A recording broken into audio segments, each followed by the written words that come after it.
All right, so get this. We're diving into something pretty big today, potentially dismantling the U.S. Department of Education. Like, can you imagine? Yeah, it's We're looking at the CBS News article from March 7th, 2025, and it outlines Wow. Trump's plans, and it's causing some serious waves. It really is. And to fully understand this whole thing, we got to look at the context, you know. The US spends more per student than any other country in the world, Right. but we're ranked like 40th internationally when it comes to education. Yeah. Now, hold on. Before anyone jumps to conclusions, remember, most school funding actually comes from local property taxes, not the Department of Education. Exactly. Super important point because it's easy to think they control everything. Right. But the thing is, even though the Department of Education doesn't say, like, hey, you have to teach this in your classroom, they do have a ton of financial power. Oh, yeah. This CBS article even called it a giant bank for education, which honestly kind of blew my mind. It's a pretty good way to put it. They manage, get this, $1.5 trillion in student loans. Like, to put that in perspective, that's bigger than some countries' entire economy. That's wild. And they also give out a bunch of money for K-12 schools, especially for low-income and disabled students. Okay, so we're talking massive financial impact here. So if we got rid of this department, it wouldn't just be like some shuffling of papers. This would be a huge deal. It would be a huge deal. So the question is, why does Trump even want to do this? Is it all about saving money? Well, it's a bit more complicated than that. Yeah. The article highlights a few reasons. Trump has said over and over that the department is a big con job. He thinks it's ineffective and way too big. He basically wants to give control of education back to the states so they can decide what's taught and how the money's spent. Interesting. So it sounds like this is more about ideology than just dollars and cents. Yeah, you could say that. He's basically saying, let the states handle education, not the federal government. Yeah. But does he actually have the power to do this? Can he just snap his fingers and poof, the department's gone? Not exactly. Getting rid of the Department of Education would need approval from Congress. And honestly, with how things are politically right now, it's not very likely to happen. Okay, so maybe not a sudden disappearance, but maybe more like a slow fade out. But the article did mention some workarounds, right? Like things Trump could do to weaken the department without completely getting rid of it. Right. He could put people in charge who agree with his ideas, cut staff and funding, or change who's responsible for overseeing things. I see. We've already seen this happening with the Office for Civil Rights. The Trump administration has been focusing on things like anti-Semitism and transgender athletes in school sports. Okay, so even if he can't demolish the entire department, he can still make some pretty big changes from the inside. But what would that actually mean for everyday people? Like, what happens to all the programs the department runs? What about that mountain of student loan debt? Yeah, that's a big question mark. The article suggests maybe the Treasury Department could take over managing those loans, but it also admits that things could get messy, and there's no clear plan. Right. And remember that conservative think tank we talked about, Project 2025? They've got some pretty, let's just say, interesting ideas about student loans. Oh, yeah, for sure. They want to create a whole new government corporation to handle student loans. And get this, they want to get rid of those income-based repayment plans altogether, no loan forgiveness. Wow, that would be a big shock for a lot of borrowers. Okay, so student loans are up in the air. What about FAFSA? Millions of students need that to pay for college. Does it just disappear? Well, the good news is FAFSA is required by law, so it has to stick around in some form. The question is, who's going to run it if the Department of Education is gone? The article doesn't really say. So lots of uncertainty there, too. And what about all that federal funding for K-12 schools, especially those that depend on that money? Does that just dry up? Trump's made it pretty clear that he wants the states to take over that responsibility, but how that would actually work is still unclear. Project 2025, always going for the bold move, wants to just get rid of all federal funding and replace it with grants to the states with no strings attached. So less money, less oversight, and a lot more power in the hands of individual states. Sounds like that could lead to some pretty big changes. Definitely. It raises a lot of questions about fairness access and whether the gap between different states will get even bigger. Yeah, it's starting to feel like this is about way more than just bureaucracy. We're talking about real people's lives and the future of education in America. Absolutely. Yeah. This whole thing really comes down to one big question. Who should be in charge of education in America? Should it be the federal government setting rules and making sure everyone has equal access?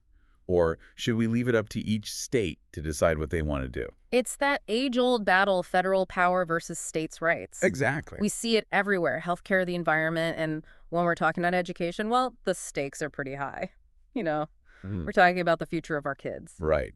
And this CBS article really digs into the possible outcomes. They've got quotes from educators and experts who are really worried about what can happen if we get rid of the Department of Education. Like Randy Weingarten, she's the president of the American Federation of Teachers.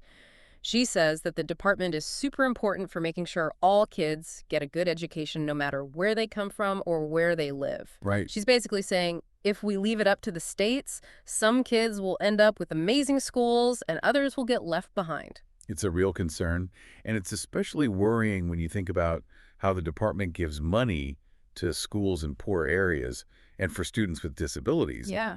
Those are the kids who need the most help, and they could be the ones who suffer the most if the federal government stops supporting them. That makes me think about what you said earlier about those grants Project 2025 wants to give to states with no rules about how to spend the money. Right. On the one hand, it sounds like more freedom for states, but couldn't that also mean less accountability? Like, what's stopping a state from using that money to build a fancy new football stadium instead of helping kids with special needs? That's a good point. And it brings up the whole issue of transparency and oversight. Right? Right now, the Department of Education keeps track of how that federal money is being spent to make sure it's actually helping students. But if we get rid of that, who knows what could happen? Okay, so we've got potential problems with funding accountability. And let's not forget all the uncertainty around student loans and FAFSA. It feels like we're standing on the edge of a cliff and nobody knows what's at the bottom. That's a great way to put it. And it really sums up this whole debate. There's so many unknowns, so many possibilities. It's almost impossible to say what will happen in the long run. Yeah. It's like trying to do math without knowing all the numbers. And it feels like the people who want to make these changes, like Trump and Project 2025, they're talking about big ideas, but they're not giving us many details. Yeah, It's all about tearing down the system, but not a lot about what they'll build in its place. that's true. And that lack of clarity is one of the things that's really unsettling about all of this. It leaves people guessing and worried, and honestly, it can lead to a lot of misinformation. Which is exactly why we're doing this deep dive right down. We're trying to cut through the noise and figure out what's really going on. So let me ask you this, putting aside all the political stuff, what do you think is the best way to make sure every American kid gets a good education? That's the million-dollar question, isn't it? I don't have all the answers, but I think we have to start by admitting that there's no one right way to do things. What works in one place might not work somewhere else. So maybe we need a more flexible approach, something that gives local communities control, but also makes sure that every student has a chance to succeed no matter where they live. Exactly. It's about finding the right balance between freedom and responsibility. Yeah. And to do that, we need to work together, educators, parents, politicians, and most importantly, the students themselves. It feels like we get so caught up in the political fighting that we forget what this is really all about. Yeah. At the end of the day, it's about real kids and real families and their hopes for a better future. You're absolutely right. We can't lose sight of that. This isn't just some abstract debate. It's about people's lives. It's about making sure that every child, no matter who they are or where they come from, has the chance to reach their full potential. And that brings us to a question for you, the listener. If you were in charge, how would you change the Department of Education? Would you make it smaller, restructure it, or get rid of it altogether? There's no easy answer. It's something to think about. Definitely. And remember, your opinion matters. Yeah. Talk to your friends and family about what you've learned. Share your thoughts. Get involved in the conversation. Right. Because the decisions we make about education are going to affect generations to come. This isn't just about politics. It's about creating the kind of future we want to see. It's so much bigger than just this one news article, isn't it? It's about our values, our priorities, and the kind of society we want to build for our kids and grandkids. You know, going through all this has really made me realize just how connected education is to everything else in America. We're talking about people getting ahead the economy, even what it means to be American. It's true. Education is often seen as the way to level the playing field. Yeah. The key to opportunity and achieving the American dream. But like this CBS article points out, there's no one way to get there. And this whole debate about the Department of Education shows that. It's like we all want to get to the same place, but can't agree on the best way to get there. Yeah. Some people think the Department of Education is just slowing us down with all its rules and regulations. Other people see it as essential to making sure everyone has a chance to succeed no matter where they start. Right. And what's interesting is the article doesn't just show us two sides of the argument. It shows us that there are a lot of different opinions within each side. Yeah. Like even the people who support the department don't always agree on how well it's working or how to make it better. Exactly. Some want to simplify it, some want to give it more power, some want to change its focus. It's not as easy as just being for or against the department.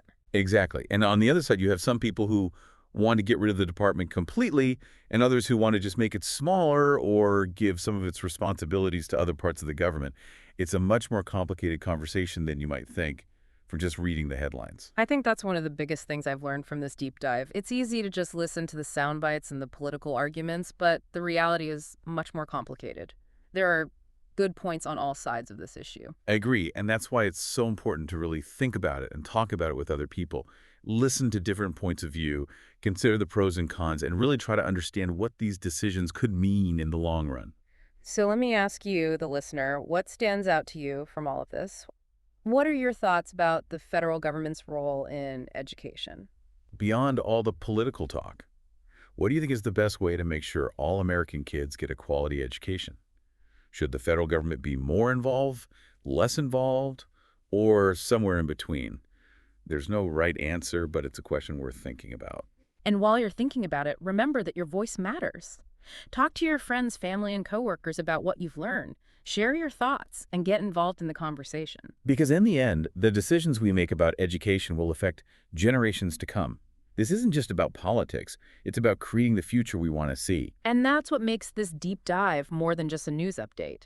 It's a call to action, a chance for all of us to help shape the future, a future where every child, no matter their background or circumstances, has the opportunity to achieve their full potential. A future where education really does open doors, creates positive change, and helps build a fairer and more just society. And on that note, we're wrapping up this deep dive. We hope you found it informative, thought-provoking, and maybe even a little bit inspiring. Until next time, keep learning, keep asking questions, and keep diving deep.